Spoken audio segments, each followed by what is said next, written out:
Good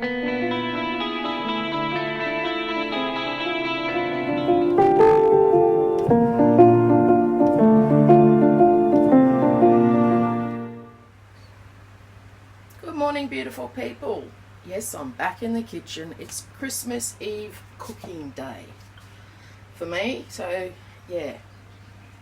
So this is my mum's sauerkraut recipe, which is absolutely divine. Don't you think, Agent? Sauerkraut. So I'm just using store-bought sauerkraut because I haven't made my own yet because our cabbages aren't ready. And I always buy them in jars because I actually reuse the jars. If they've got one of them poppy lids on, you can reuse. So, we need sauerkraut, as much or as little as you want. We need some onion and speck or bacon, depending on your preference. What's the difference between speck and bacon, Bibby? Oh, don't ask me that. Speck's yummier. It's really deeply smoked. Here we go. So, quantities, it's like a medium onion, the speck or the bacon, as much or as little as you like. It's personal taste. For those who haven't seen speck before, or haven't heard of it, what does it look like when you get it in the shops? Well, you can't describe it. You got to look at it, and you've already put it away. Okay, my bad. Yeah, you're bad. I'm just trying to be helpful. Sometimes too much in the wrong spots. So put all your sauerkraut in. As a kid, I used to think this stuff smelled like farts, but it's still not my favourite. So pop some water in, just so it covers it. Mum always did it this way because generally the sauerkraut that you buy in Australia is way too bitter. So all you do, put your sauerkraut in, put your water in, bring it up to the boil, and then we'll go from there. Cool. And I'll go and get the speck while that's coming up to the boil. So what's so good about sauerkraut, Agent? It's good for you. Good for your tummy. And just all round yumminess for me. Yeah, you just stay away from him when he's been eating it. Okay. This is what speck looks like when you get it from the shop. There's another layer on the top which I always take off. But that's it. That's speck.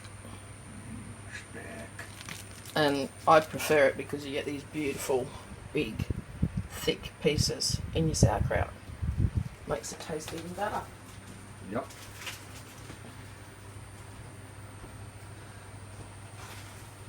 So what's your favourite dish that I make with sauerkraut? Wonky? I don't make that with sauerkraut. Okay. Really? Cabbage rolls. No. I don't make cabbage rolls with... Bigos. That's the only other thing I make with sauerkraut. Then it's a true statement. Which is your favourite? Bigos. Love bigos. So, for those who haven't heard of bigos, how would you describe bigos? Bigos is the national dish of Poland apart from gołąbkis, which are cabbage rolls. Bigos is also known as the Polish hunter stew. Mm-hmm.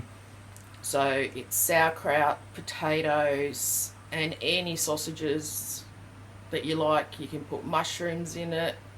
But like the sausages, all, the Kranskis, and you can put blood sausage in. Any sausage you love, you can throw it in. Mm-hmm. And then you just let it go in the slow cooker. Yep. And Andrew's the only one that eats it here because neither John and I like it. I first came across and fell in love with bigos at one of our favourite places that we like to go nearby in the Gold Coast hinterland called the Polish place. And the pierogi is absolutely amazing. So he only likes me for my cooking. And the schmalek. What schmalek? Go on. Schmalek, and and I know Bibby will correct me if I get this wrong, is basically rendered down pork fat, bacon fat to lard, and then you add bits of chopped up crispy bacon into it. That's right. And they're so good on toasted bread, or even your artisan type breads, your sourdough, your rye, and you've got to have, to cleanse the palate, some polsky or gortki. Which is dill pickles. Which is dill pickles. To everyone else. So this has just come up to the boil, and all I do is drain it off.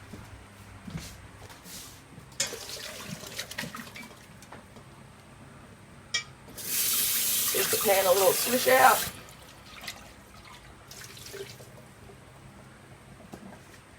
And back onto the stove. So now, next step, you need butter, because everything's better with butter. Turn that down. And yes, we love butter in this household. Butter makes it better. Mm-hmm. So get your butter in. Alright, we'll stand up like that then. Thank you. It's upstanding butter. Oh god, we're going to start with dad jokes now. Not in the mood for that. But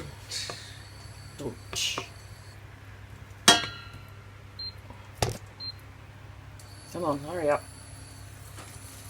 Get your butter melting. Sorry, I need the salt and pepper. I'm not used to doing videos on my cooking. Giving away all my secrets. And pop in all your onion and your, what is it? speck. Gotta get it right. Yeah, you gotta get the right. It's not speck, it's speck. So, you don't have to show every time I turn the stove down. Well, people who are not used to cooking with induction stoves, you know, might find it of a good pointer as to what you're using. Okay, so salt and pepper for taste. I normally put it in while I'm doing this, and then once I finish it up, I'll have a taste and see if it needs more. Start with a little amount. You can always add. You can't subtract. That one. What takes away? No. My brain is bad today. Sorry, need some water. Hydration. It's supposed to be 34 degrees here today. Is that all? It's better than cooking when it's 38. Yeah. But most of the cooking today is being done out on the barbecue. We've got 3 roasts in there at the moment. And you want to show them the roast pork? Roast piggy. So we celebrate Christmas Eve, which is a European thing, and my parents being Polish and German, we always celebrated on Christmas Eve. My friends at school used to hate me because I got my presents a day early. And so we still celebrate Christmas Eve. I did when I was married to the boys' dad. We did both Christmas Eve and Christmas Day. And it worked out very well after we split that the boys were with me for Christmas Eve and we did the Christmas Eve thing, and then they go to Dad's for Christmas Day. I'm going to leave this here, Bibby. I'll then go check on the barbecue. Okay. Don't need that anymore.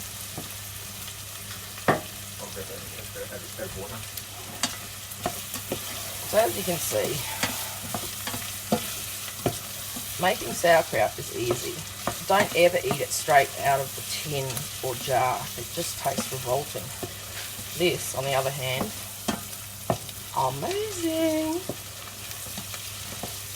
So it's all starting to brown up now. Doesn't take that long. Turn that down a bit. And now you just add your sauerkraut back in.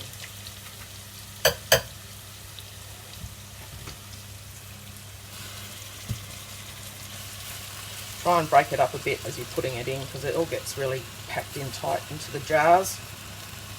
Another reason to give it a good boil too. Helps break it all down.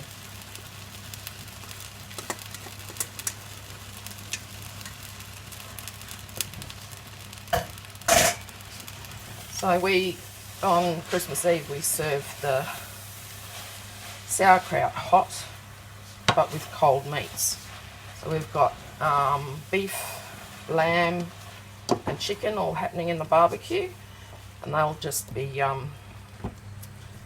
carved up and served cold on Christmas Eve with warm sauerkraut and the warm red cabbage that I made. Yes, and it's still in the fridge. I haven't touched it yet. I'm being good. Though we have been naughty, and we've already tasted the ham and the prawns. And the prawns got the Casper seal of approval, which you can see on our little mini vlog called Croc Cat. And that's it, folks. That easy to make my beautiful mama's sauerkraut. Now, I suppose you want a taste test, Agent. Always. Okay. Push back. You right there? I got it. You got? I got it. It's a pity this isn't smell-o-vision. I'll just take this with me.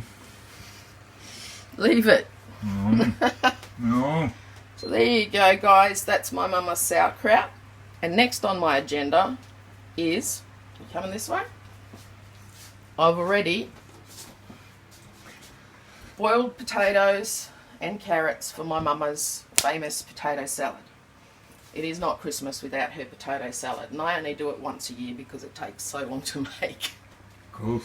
So that's it, guys. If you liked it, give us a thumbs up, tickle the bell and hit subscribe. I'll catch you soon. Bye.